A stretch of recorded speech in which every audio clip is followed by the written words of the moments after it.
Assalamu alaikum and welcome back to another video. Today we're in Cyprus, not far from Paphos, which is a very popular tourist destination for many Brits, Europeans and some Americans, maybe people from the Far East. You'll see a few here as well.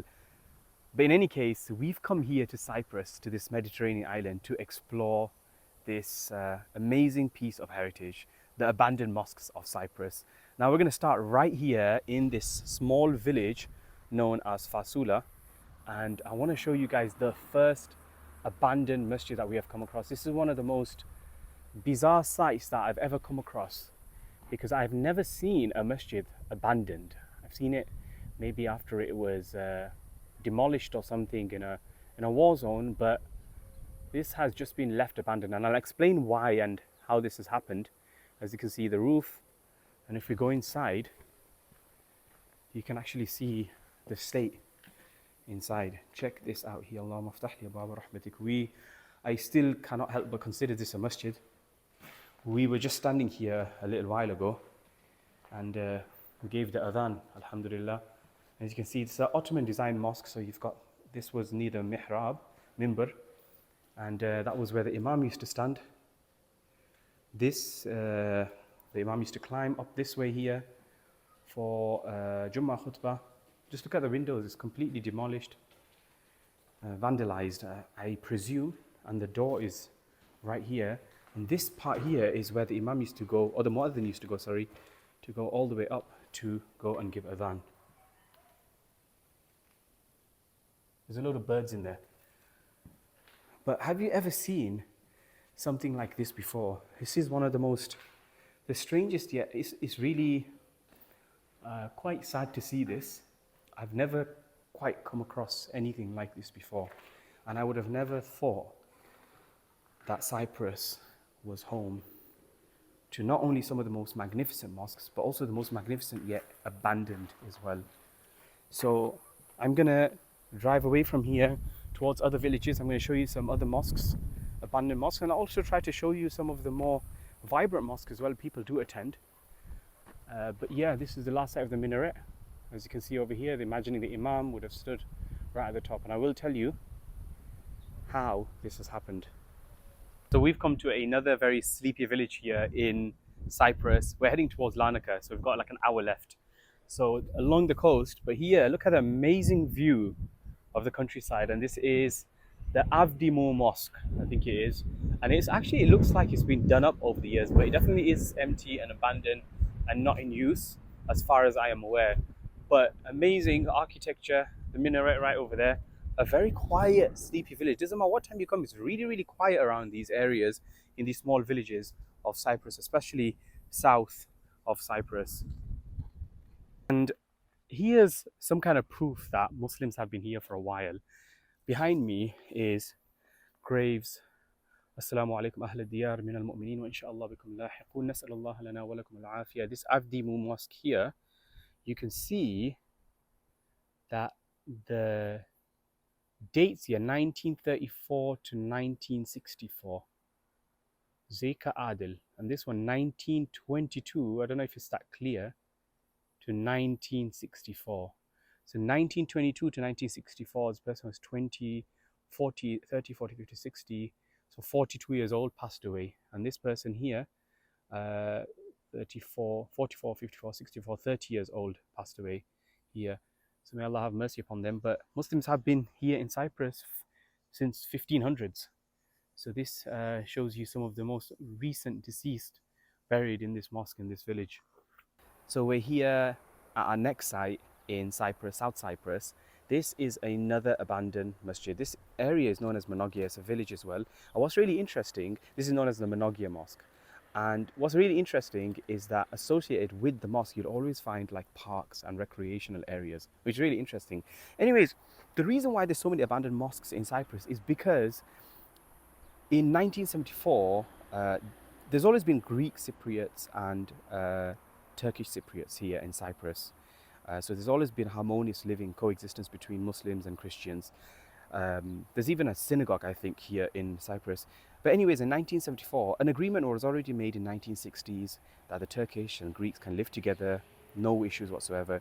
But in 1974, there was a coup by the Greek Cypriots, and the Turkish responded with an invasion of Cyprus, and because of that, a lot of the Turkish Muslims, they went over to the north, and then the Greeks, Cypriots, they came over to the south. And because of that, Turkish Cypriots, the Muslims, they left a lot of their place of worship, and the Greeks, they left a lot of their place of worship in the north, and the Turkish left a lot of their places in the south. And this is why you get so many abandoned mosques, and the reason why they're all in somewhat good condition, I know some are more damaged than others, is because it's only as far back as 1974, right? So these places here were once upon a time filled with Muslims and Christians living side by side harmoniously. Yet today it's a completely different story, and I think it's very interesting to come here because it's recent Islamic history, recent Christian history, recent history of Muslims and Christians living in the Mediterranean, this Mediterranean island in Cyprus. So I'll just show you what it's like. This minaret is one of the most imposing and striking minarets I've ever seen, and I love how it's standing by itself.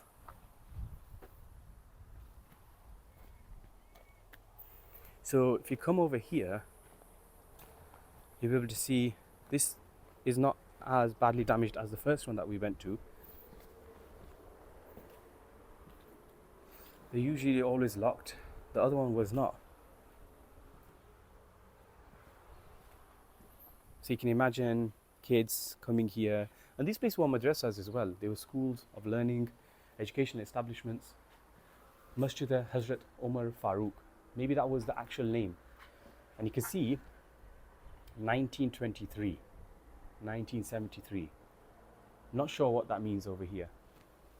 But the reason why some of the mosques are really small is because there wasn't really a massive community. These were villages, and so for that reason, they didn't really need a really big setup. So you might be able to make out somewhat inside, the mihrab, the minbar,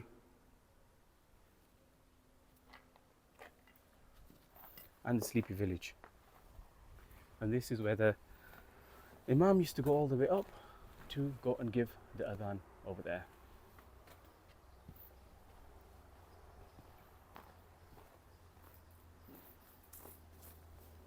Alright, so this is going to be the last abandoned mosque that I'm going to show you guys before I take you over to one of the more operational, functional, open mosques here in Cyprus.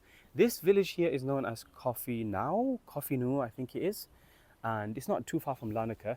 I think it's in the Larnaca district. This is the imposing, one of the tallest minarets I've seen in Cyprus. Amazing. And you might be able to get a sneak peek of what's inside somewhat. But what I really wanted to show you guys was over here.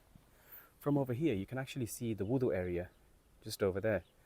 So when people used to come to pray, I presume they used to enter through here. There's a fountain over there. They used to go and do wudu just over there before making their way inside over here. So what would it have been like at that time? I wonder. So this minaret is amazing. I mean, it's got this really nice decoration around the ring, as you can see just over there. But yeah, let's head over towards one of the operational open masjids here in Cyprus, and I'll show you guys what it's like inside. And you can see that it's not just abandoned mosques here, but I just want to show you guys what life was like in these parts of Cyprus where these Turkish Cypriot Muslims used to live, and what it's like today. Now I want to quickly show you guys something a little bit different before I show you the functional masjid, the operational masjids in Cyprus. I just quickly want to show you guys this amazing view of this village, this Muslim village in the north of Cyprus.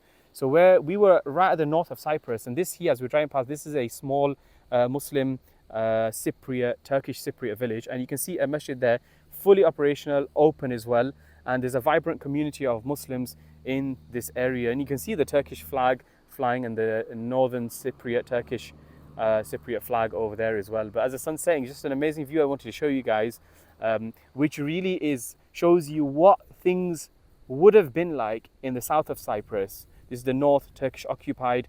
In the south of Cyprus, what it would have looked like if there was a bustling community of Muslims in those villages, like there is right here. We're currently in a place called Limassol right now, and this is the last place I'm going to show you guys. This is actually a functional, operational masjid, a very large Muslim community in this area here, from Palestine, from Egypt, from Morocco.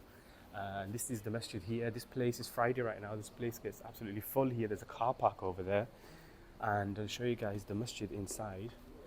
This is what it looks like here, and I'm going to be really quiet when I go inside because there's people praying.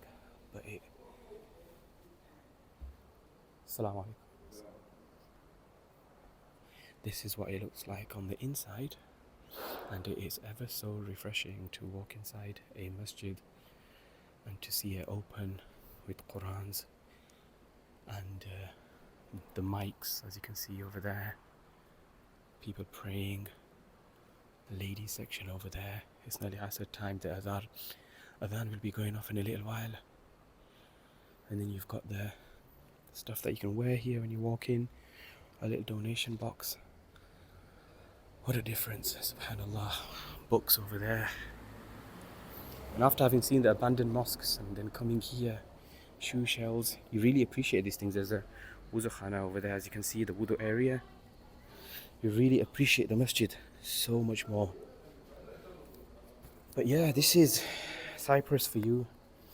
It's a very contrasting place in so many ways in terms of the Islam here. Things are very different here. But I hope you guys have enjoyed this video. Hope you guys found it useful, inshallah.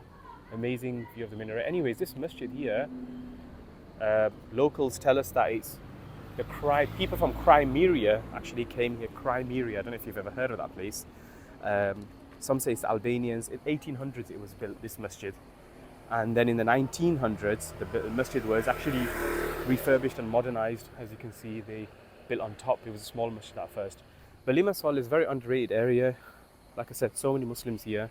MashaAllah, we met a man from Palestine here as well. There's people from Egypt and also from Morocco. But yeah, it is absolutely boiling. I'm going to get back into the car. You can see there's graves of many Muslims over here as well. So yeah, I'm going to get back into the car. I'm driving back to the airport. Hope you guys have enjoyed this video. Inshallah, I will see you guys in another video. Make sure to like, comment and subscribe. And I'll see you guys in another video. Take care, and assalamu alaikum wa rahmatullahi wa barakatuh from sunny Cyprus.